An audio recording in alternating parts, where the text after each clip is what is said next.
ایک مشہور بزرگ تھے. ان کے پاس ایک دفعہ ایک طالب علم آیا جو دینی علوم سیکھتا رہا. کچھ عرصہ پڑھنے کے بعد جب وہ اپنے وطن واپس جانے لگا تو بزرگ اس سے کہنے لگے, میاں ایک بات بتاتے جاؤ. وہ کہنے لگا, دریافت کیجئے, میں بتانے کے لیے تیار ہوں.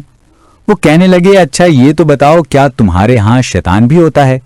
وہ کہنے لگا, حضور شیطان کہاں نہیں ہوتا, شیطان تو ہر جگہ ہوتا ہے. انہوں نے کہا, اچھا جب تم نے خدا سے دوستی لگانی چاہی اور شیطان نے تمہیں ورغلا دیا تو تم کیا کرو گے؟ اس نے کہا, میں شیطان کا مقابلہ کروں گا. کہنے لگے, فرض کرو تم نے شیطان کا مقابلہ کیا اور وہ بھاگ گیا, لیکن پھر تم نے اللہ کے قرب کے حصول کے لیے جد و جہد کی اور پھر تمہیں شیطان نے روک لیا تو کیا کرو گے؟ اس نے کہا, میں پھر مقابلہ کروں گا. وہ کہنے لگے, اچھا مان لیا تم نے دوسری دفعہ بھی اسے بھگا دیا, لیکن اگر تیسری دفعہ وہ پھر تم پر حملہ آور ہو گیا اور اس نے تمہیں اللہ کے قرب کی طرف بڑھنے نہ دیا تو کیا کرو گے؟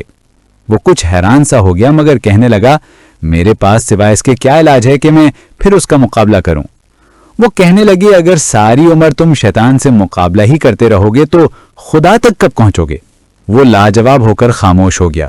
اس پر اس بزرگ نے کہا کہ اچھا یہ تو بتاؤ, اگر تم اپنے کسی دوست سے ملنے جاؤ اور اس نے کتا بطور پہرہ دار رکھا ہوا ہو اور جب تم اس کے دروازہ پر پہنچنے لگو تو وہ تمہاری ایڑی پکڑ لے تو تم کیا کرو گے؟ وہ کہنے لگا, کتے کو ماروں گا, اور کیا کروں گا. وہ کہنے لگے, فرض کرو تم نے اسے مارا اور وہ ہٹ گیا, لیکن اگر دوبارہ تم نے اس دوست سے ملنے کے لیے اپنا قدم آگے بڑھایا اور پھر اس نے تمہیں آ پکڑا تو کیا کرو گے؟ وہ کہنے لگا, میں پھر ڈنڈا اٹھاؤں گا اور اسے ماروں گا. انہوں نے کہا, اچھا تیسری بار پھر وہ تم پر حملہ آور ہو گیا تو تم کیا کرو گے؟ وہ کہنے لگا, اگر وہ کسی طرح باز نہ آیا تو میں اپنے دوست کو آواز دوں گا کہ ذرا باہر نکلنا, یہ تمہارا کتا مجھے آگے بڑھنے نہیں دیتا, اسے سنبھال لو. وہ کہنے لگے, بس یہی گر شیطان کے مقابلے میں بھی اختیار کرنا, اور جب تم اس کی تدابیر سے بچ نہ سکو تو خدا سے یہی کہنا کہ وہ اپنے کتے کو روکے اور تمہیں اپنے قرب میں بڑھنے دے. تم اس کا ہاتھ کیوں نہیں پکڑ لیتے جس کے قبضہ قدرت میں یہ تمام چیزیں ہیں؟